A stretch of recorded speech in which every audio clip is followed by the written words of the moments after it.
NALCO national aluminium, इसने दी है दमदार परफॉर्मेंस। मार्जिन 21% से बढ़कर आए हैं 31%।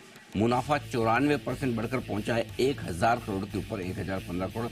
हालांकि एक्सेप्शनल प्रॉफिट था 247 करोड़ का, लेकिन उसके बावजूद नंबर्स दमदार हैं और आय का आंकड़ा 2.5% कम होकर आया है।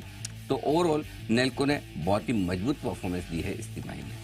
एनएमडीसी यहाँ पर नतीजे हैं कमजोर। रेवेन्यू 11% बढ़ा है, बट मुनाफा 36% गिरा है और मार्जिन भी 37% से गिरकर 33% आए हैं। नेटको फार्मा, अच्छे नतीजे इस कंपनी के भी आते दिखे, जहां आय में 19% की बढ़त है, मुनाफा बढ़ा है 40%, मार्जिन 38% के आसपास थे, अब बढ़कर 46.5% पहुंचे हैं। ये जो फाइनेंशियल ईयर रहा है नेटको फार्मा के लिए अब तक का सबसे बेहतरीन फाइनेंशियल ईयर रहा है आय और मुनाफे के लिहाज से।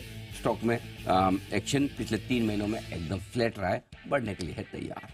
LIC यहाँ पर नतीजे अच्छे आए हैं और value of new business VNB margins ये बढ़कर आए हैं। ज्यादातर इंश्योरेंस कंपनी के घटे हैं, इनके 16.2% से बढ़कर 16.8% आए हैं।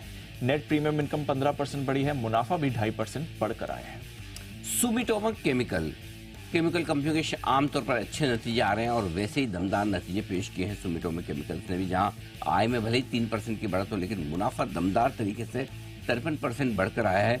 मार्जिन में जो बढ़त दिखी है वो कमाल की है, 12.5% से लगभग 21% की तरफ मार्जिन बढ़ते हुए दिखे, 850 बेसिस पॉइंट्स इंप्रूवमेंट होता हुआ दिखा है। सो ओवरऑल अच्छी परफॉर्मेंस सुमिटोमो की।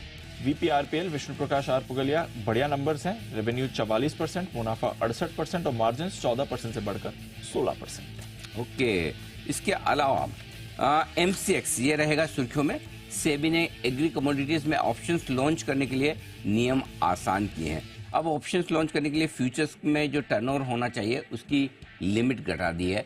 200 करोड़ के मुकाबले में अगर किसी कमोडिटी में से 100 करोड़ का टर्नओवर है तब भी नए फ्यूचर्स लॉन्च किए जा सकेंगे और ये 1 जून से नए नियम लागू हो जाएंगे। जो 1 जून के बाद नए कॉन्ट्रैक्ट नोट शुरू होंगे उन पर ये नियम लागू हो जाएंगे। टिमकन इंडिया ब्लॉक डील इसमें हो चुकी है। टिमकन सिंगापुर ने करीब 6.5% हिस्सेदारी बेची है। माना जा रहा है 3,319 रुपए के भाव पर ये डील हुई है।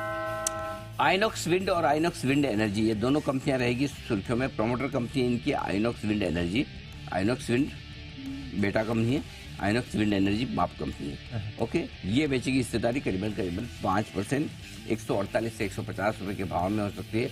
अभी 164 पर है, मौजूदा भाव से 10% डिस्काउंट पर डील होने की संभावना आज ही होगी या अगले कुछ दिनों में देखना होगा। और अदानी एनर्जी, इन्होंने QIP के जरिए 12,500 करोड़ रुपए जुटाने का प्लान बनाया है। बड़ी फंड रेजिंग आ रही है कंपनी की तरफ से, यहाँ पर भी रखेंगे फोकस। ये है आज के टॉप 10 स्टॉक्स।